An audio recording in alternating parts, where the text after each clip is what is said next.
Exam date and city सबको clear हो चुकी है? कोई ऐसा बच्चा तो नहीं है अब कि जिसको exam date and city clear नहीं है? बहुत लकी हैं वो लोग जिनका इस बार फॉर्म एक्सेप्ट हुआ है और एग्जाम में बैठ रहे हैं।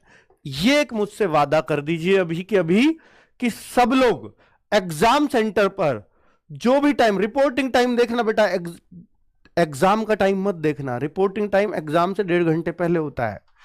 उस रिपोर्टिंग टाइम से अगर वो 7:30 का है तो मैं 7 बजे पहुंच जाऊंगा। हर कोई वादा करो कि हर कोई बच्चे को मुझे एक वादा चाहिए हर किसी से कि वो रिपोर्टिंग टाइम से आधा घंटा पहले अपने एग्जामिनेशन सेंटर पे पहुंच जाएगा। बेटा इससे ही मैं बता रहा हूं, एक बच्चा भाग दौड़ के मुश्किल से रास्ते में परेशान होकर के पहुंचा है, पता नहीं मैं पहुंच भी पाऊंगा या टाइम से या नहीं पहुंच पाऊंगा, कहीं गेट तो बंद नहीं हो जाएगा, आधे दिन का हो भी जाएगा ऐसा गेट बंद।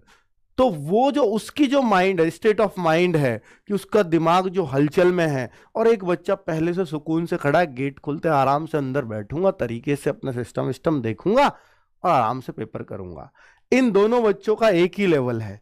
तो आप ये बात ध्यान दे लेना कि ये जो बच्चा है जो पहले रिलैक्स होकर के बैठ के गया है, ये पहले दूसरे वाले बच्चे से जो भाग दौड़ करके पहुंचा है 5 क्वेश्चन ज्यादा करके आएगा, चाहे ये दोनों बिल्कुल सेम लेवल के बच्चे हों। इतना ध्यान दे लेना, ये बहुत बड़ी बात है बच्चों। ठीक है, तो आपको सिर्फ टाइम से पहुंचना ही तो है, इस काम को जरूर कर लेना। डर चरम पे होगा, इसमें कोई शक नहीं है। तैयारी करते हैं तो डर भी हमारा चरम सीमा पर होता है, पर मैं आज आपका ये थोड़ा सा डर निकाल दूंगा इस बात से। एक तो बच्चों डर ये है सबसे बड़ा, और जो होना भी चाहिए, कि पेपर 60 मिनट में है, क्या मैं इसको टाइम से कर पाऊंगा? यह सबसे बड़ा डर। अगर किसी बात से आपको डर लगना चाहिए तो वो इस बात से लगना चाहिए, क्या मैं पेपर 60 मिनट में कर पाऊंगा? इस बात से जरूर डरो। और बच्चों आप जिस भी क्रम में पेपर करते हो, आप मेरे कहने से अपना एक क्रम बना लेना। क्योंकि बच्चे लोग ये सोचते हैं, सबकी एक कॉमन सोच होती है, यार हिंदी और जीएस में कितना सा टाइम लगे, पहले इन नहीं करके देख लूं। तो जो इनको कर गया वो पेपर में लुढ़केगा, उसका टाइम पूरा नहीं पड़ना। इसका लॉजिक बता देता हूं। जो बच्चा ये सोचता है कि मैं हिंदी और जीएस को पूरा कर लेता हूं, तो जो चीज भी आप पहले करोगे उसको बहुत ध्यानपूर्वक पढ़ के करते हो। जीएस के 20 में से आपको 12-13 क्वेश्चन ही करने लायक आते हैं, और आप पूरे शुरू में करोगे ना, पूरे 20 के 20 पढ़ोगे उनको ढंग से। जो चीज आपकी 5 मिनट में 4 मिनट में होनी चाहिए थी, वो इसी कारण 8 मिनट में हुई या 9 मिनट में। इन 4-5 मिनटों का पूरा असर ये समझ लीजिए मैथ पे आएगा आपके पे, या रीजनिंग पे आएगा, तो जो बहुत ही गंदा असर डालने वाले हैं। ठीक है, तो आपसे मैं कहूंगा कि आप जो भी क्रम में पेपर करते हो, प्लीज उसको चेंज करके आप सबसे पहले रीजनिंग करो, दूसरे नंबर पर हिंदी करो, और तीसरे, बेटा देखिए, अगर रीजनिंग ने आपका तालमेल खराब भी किया, जैसे आपको लगे यार अभी तो मेरा 1 मिनट में एक ही क्वेश्चन हो रहा है, पर ये हो रहा रीजनिंग का है, ये बड़ी बात है। रीजनिंग का हो रहा है, टाइम टेकिंग है, कोई बात नहीं, रिलैक्स रहिए। 1 मिनट से फिर भी पहले करने की कोशिश करिए, पर 1 मिनट में भी एक हो रहा है। एक तो बच्चा कर रहा है हिंदी और वो खुश हो रहा है, यार मैंने 10 मिनट में 15 क्वेश्चन लुढ़का दिए। तो भाई तूने कुछ नहीं किया, तूने तो बहुत टाइम खा लिया, ये तो 20 से भी ज्यादा होने चाहिए थे। पर वो खुश हो रहा है कि मैंने तो बहुत अच्छा चल रहा हूं। नहीं, अच्छे नहीं चल रहे हो आप, बेकार चल रहे हो। लेकिन आप रीजनिंग के 15 मिनट में 15 क्वेश्चन भी कर पा रहे हो, बढ़िया है, कोई दिक्कत नहीं है, कोई समस्या नहीं है। ठीक है, इस तरह से अपने टाइम को मैनेज करना।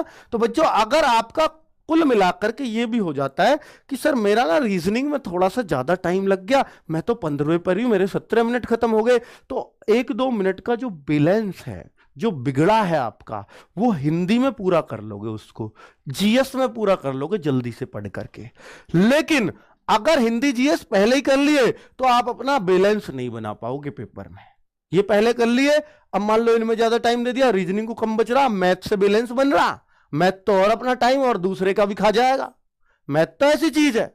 तो इसलिए मैं आपसे कह रहा हूं कि सबसे पहले रीजनिंग करना, बैलेंस खराब होगा तो बना देगी। कौन बना देगी? हिंदी बना देगी, जीएस बना देगी। ये क्या कर रहे हैं। और बेटा एक लास्ट में जो बात है वो मैथ्स की कर रहा हूं, एक बात ये ध्यान दे लेना। इन्हें बताइए यार क्या है ये, तो मैथ्स का बच्चों जो लास्ट में जो मैथ्स होगा उससे फायदा ये होगा आप लोगों को, मैथ्स से फायदा ये होगा आप लोगों को बच्चों लास्ट में करने का कि लास्ट में बचता है आपके पास बड़ा लिमिटेड टाइम। अब बहुत सारे बच्चों को ये दिमाग में रहता है सर लास्ट में मैथ्स में तो हाथ पांव फूल जाएंगे, हाथ पैर फूल जाते हैं, वहां तो घबराहट चरम पे होती है और ज्यादा, तो उस टाइम पे मैथ्स का सवाल जो आ रहा है वो भी गायब हो जाएगा हमसे, ये एक सोच होती है। पर आप यकीन मानना ये सोच आपको फायदा करती है, नुकसान नहीं। सर फायदा कैसे, बता देता हूं। मैं ये मूंड मारता मारता आपसे थक गया हूं कि मैथ्स के उन क्वेश्चनों को या रीजनिंग में भी ये करना जो क्वेश्चन एक बार में समझ में ना आए उसको गोला कर देना, और जो एक बार में समझ में आ जाए बस उसी को करना।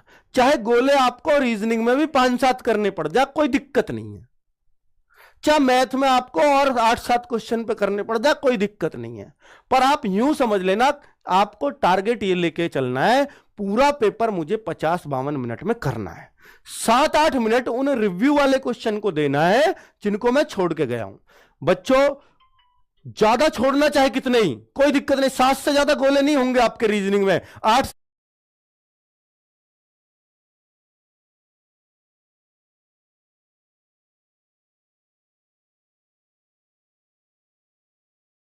और 8-7 15, इन 15 क्वेश्चनों के लिए अगर आपने 8 मिनट भी बच रहे हैं, ध्यान देना मेरी बात पर, 15 क्वेश्चन के लिए 8 मिनट भी बच रहे हैं और आप इनमें से 8 भी कर गए और निश्चित तौर पे कर जाओगे कि उस टाइम पे प्रेशर नहीं है पेपर पूरा पढ़ाए कि नहीं, क्योंकि लास्ट में प्रेशर खत्म है बच्चों। उन 8 मिनट में ये दिमाग में आएगा आपको कि यार पेपर तो हो ही गया है, अब इनमें से जो हो जाएगा मेरे लिए बोनस है, उनमें कॉन्फिडेंस चरम पे होता है। उन 8 मिनट को बचा लेना अपने रिव्यू क्वेश्चन के लिए, ये टारगेट लेकर के जाना। सो हेलो गाइज, आप सब देख सकते हैं अंकित सर ने SSCGD 2025 के लिए महत्वपूर्ण सूचना 2 ऐसी बातें बताई है जिसमें आपको सिलेक्शन लेने में आसानी होगी। आप भी इन 2 बातों को ध्यान में रखते हुए अपने सिलेक्शन की ओर बढ़ सकते हैं। थैंक यू गाइज, धन्यवाद।